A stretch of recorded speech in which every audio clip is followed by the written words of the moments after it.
Good evening student. तो कैसे आप सभी? आशा है बच्चों आप अच्छे होंगे और अपने एग्ज़ाम की तैयारी अच्छी तरह से कर रहे होंगे। तो बच्चों इसके पहले हम लोगों ने अव्यक्ति और माध्यम के प्रश्न कुछ इम्पोर्टेंट प्रश्न उत्तर को जाना था। आज और मैंने यहाँ आपके लिए कुछ और इम्पोर्टेंट क्वेश्चन यहाँ दिए लाए हैं जो आपके एग्ज़ाम के लिए बहुत इम्पोर्टेंट होंगे। तो बच्चों देखिए, पहला प्रश्न, कविता में बिंब की भूमिका स्पष्ट कीजिए। तो इसका आंसर है, कविता में बिंब का इस्तेमाल कविता की संवेदना को प्रकट करने और कवि की कल्पनाओं को मूर्त रूप में देने में मदद करता है, और बिंबों का इस्तेमाल करने से कविता को अनावश्यक वर्णनात्मकता से बचा जा सकता है। यानी कि जो शब्दों को हम लोग कल्पना में जो सोचते हैं उसको शब्द देते हैं। कविता में जो चित्र होता है, कविता में जो वर्णन होता है किसी भी स्थान का, किसी भी प्राकृतिक चीज़ों का, किसी भी संवेदना का, उसको हम लोग बिंब के शब्दों के माध्यम से प्रकट करते हैं। इसे ही हम लोग बिंब कहते हैं। ठीक है। तो दूसरा प्रश्न है बच्चों, नाटक के विभिन्न तत्वों पर प्रकाश डालिए। तो नाटक के कई तत्व होते हैं, जैसे कि कथा वस्तु, पात्र, भाषा, संवाद, देश काल, वातावरण, अभिनय, उद्देश्य आदि। तो ये सारे नाटक के तत्व हैं और इनका मैंने यहाँ पर पूरी तरह से एक्सप्लेन किया है बच्चों। देखिए, जैसे कि नाटक के तत्वों को आपको प्रकाश डालना है। तो कथा वस्तु है, नाटक की कथा वस्तु पौराणिक, ऐतिहासिक, काल्पनिक या सामाजिक हो सकती है। फिर पात्र आता है दूसरा पॉइंट, नाटक में पात्रों के जरिए ही नाटककार अपने विचार और भावों को प्रकट कर सकता है। ठीक है। उसके बाद है भाषा शैली।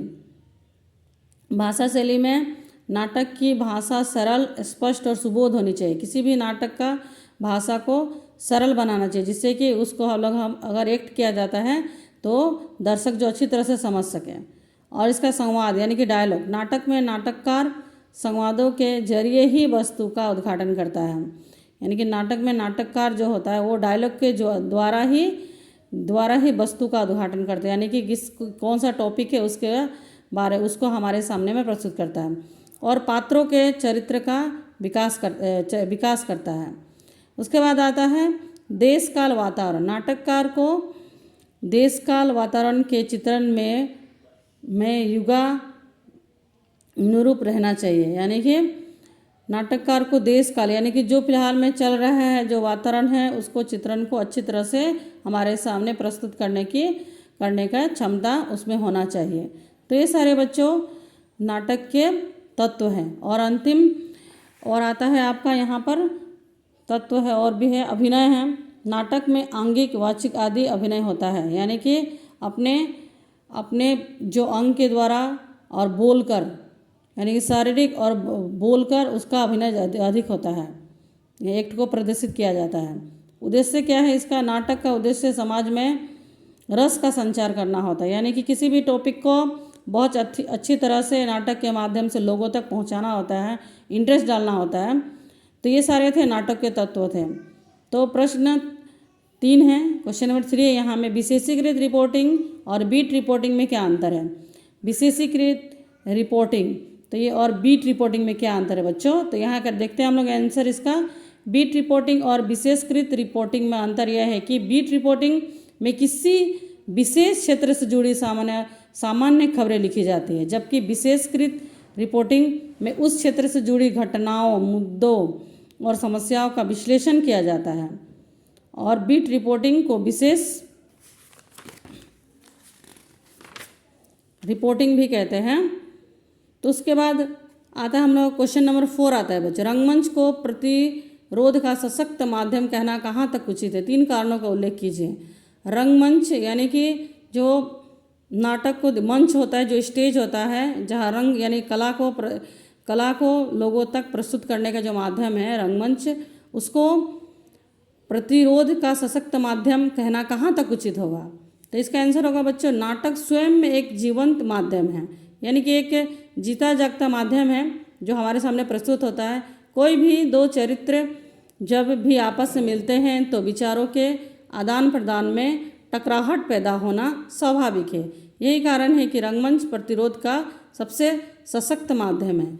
और इसके जो कारण हैं जो कुछ कारण मैंने यहाँ उल्लेख किया है, इसके 3 कारण को यहाँ उल्लेख किया गया है जो कि निम्नलिखित है।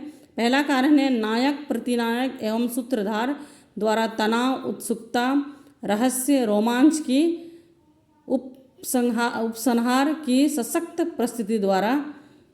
दूसरा है जिस नाटक में इस तरह की असंतुष्टि, छटपटाहट, प्रतिरोध और अस्वीकार जैसे नकारात्मक तत्वों की जितनी ज़्यादा उपस्थिति होगी वह उतना ही गहरा और सशक्त नाटक साबित होगा। उदाहरण के लिए हम अंधा युग, तुगलक आदि नाटक को प्रस्तुत कर सकते हैं। तीसरा पॉइंट है बच्चों, एक रंगमंच की प्रस्तुति द्वारा समाज में विभिन्न मुद्दों के बारे में लोगों को जागरूक किया जा सकता है। उसके बाद आता है यानी कि रंगमंच की प्रस्तुति द्वारा समाज में बहुत सारे टॉपिक हैं जो हम लोग लोगों तक बहुत अच्छी तरह से लोगों तक पहुंचा सकते हैं, जिसके द्वारा लोगों को जागरूक कर सकते हैं। तो ये एक बहुत बेहतरीन मुद्दा हो सकता है। उसके बाद क्वेश्चन नंबर 5 आता है बच्चों, अच्छे फीचर की किन्हीं 3 विशेषताओं को उल्लेख कीजिए।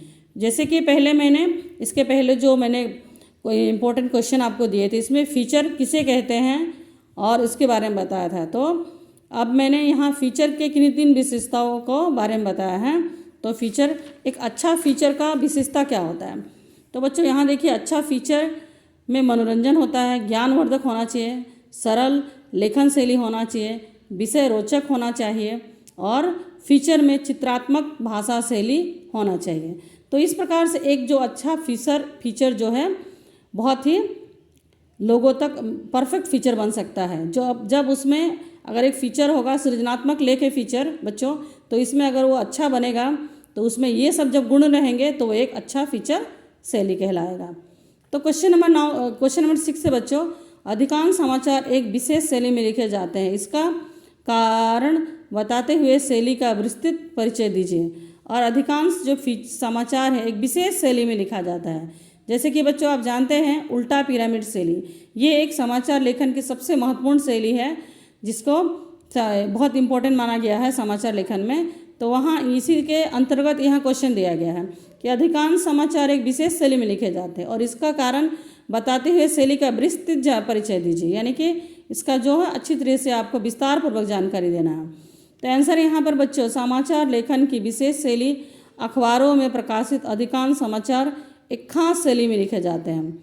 इन समाचारों में किसी भी घटना, समस्या या विचार के सबसे महत्वपूर्ण तथ्य, सूचना या जानकारी को सबसे पहले पैराग्राफ में उससे कम महत्वपूर्ण सूचना या तथ्य की जानकारी दी जाती है। यह शैली उल्टा पिरामिड शैली में लिखे जाते हैं और इसे इन्वेंटेड पिरामिड स्टाइल कहा जाता है। तो जो वो शैली है जिससे सबसे विशेष शैली में लिखा जाता है, अधिकांश विशेष शैली में लिखा जाता है समाचार जो है वो है उल्टा पिरामिड शैली। उसके बाद आता है क्वेश्चन नंबर 7, समाचार माध्यमों में प्रिंट माध्यम की विशेषताएं लिखिए। समाचार माध्यम में प्रिंट माध्यम की विशेषता को हम लोग को लिखना है यहाँ पे। तो समाचार माध्यम में प्रिंट माध्यम की विशेषताएं बच्चों यहाँ पे है कि प्रिंट मीडिया, जिसे अक्सर प्रिंट जर्नलिज्म भी कहा जाता है। प्रिंट मीडिया को बच्चों हम लोग प्रिंट जर्नलिज्म भी कहते हैं। और समाचार जानकारी और विचारों को प्रसारित करने के लिए प्रिंट किए जाने वाले माध्यमों का एक प्रमुख रूप है। इसमें कई विशेषताएं होती हैं। प्रिंट मीडिया स्थिर होता है बच्चों और इसकी सामग्री को एक बार प्रकट होने के बाद बदली नहीं जा सकती है।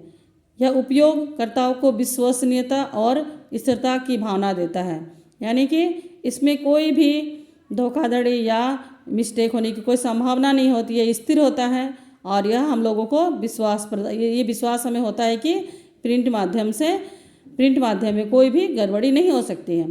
और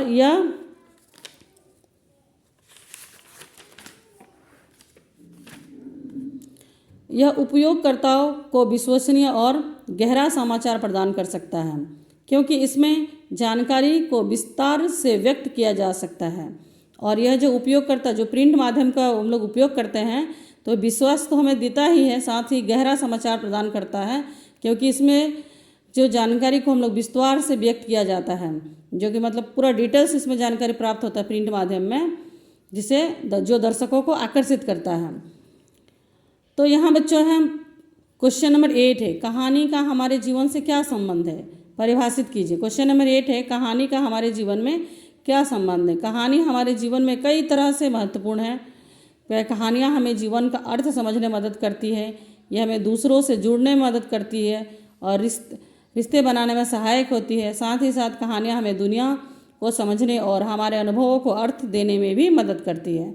तो बच्चों, हम लोगों ने भी बचपन में अपने नानी दादी से कहानियाँ सुनी हैं, और जो कि हम लोग बहुत तरह तरह का से राजा महाराजाओं या पुराने ज़मानों के चीज़ों से हमें जोड़ती हैं। उसी प्रकार से कहानी हमारे जीवन का बहुत ही महत्वपूर्ण हिस्सा है।